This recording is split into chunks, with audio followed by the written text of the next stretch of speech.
Let's expand upon that var keyword that appeared in the last discussion. Suppose I had a simple statement, var a equals 30.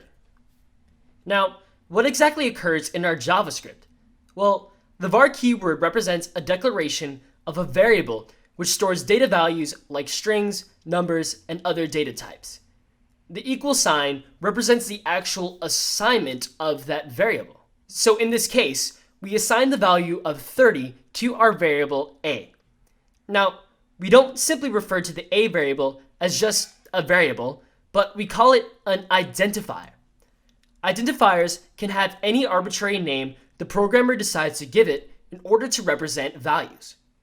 Well, I should say almost every name. See, there's a couple rules that we must follow when naming identifiers in JavaScript. For one, we can't reuse reserved JavaScript keywords for our variable names. For example, we can't say var equals 30 or var equals 30. See, we get an unexpected syntax error for token var. This is because, despite the intelligence of JS, it cannot understand the meaning behind subsequent uses of the var keyword. Furthermore, our variable names cannot start with a number. This helps JS distinguish actual numbers from variables. They have to start with a letter, underscore, or $sign. But any subsequent character can include digits, letters, underscores, and more $signs. So let's think about it. Would this statement work?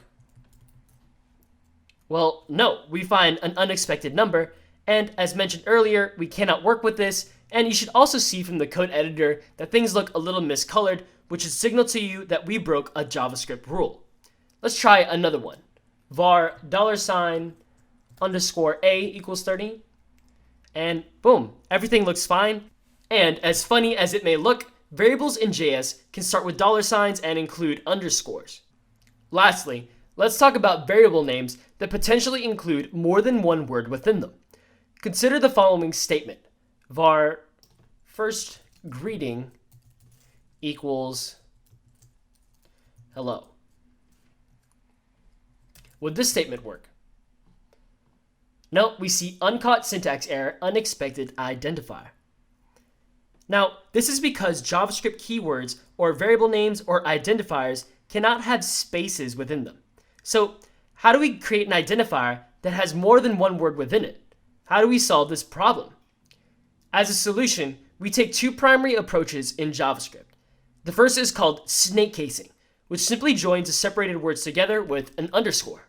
So we can say var first greeting equals hello.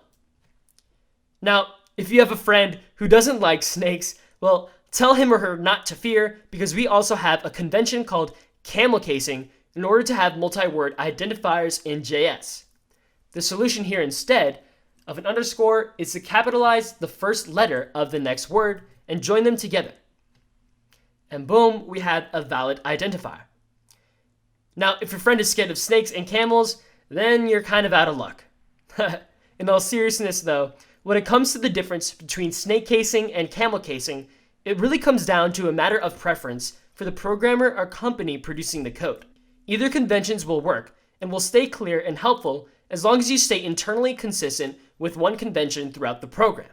Alright, let's graduate from variables and consider operators in JavaScript next.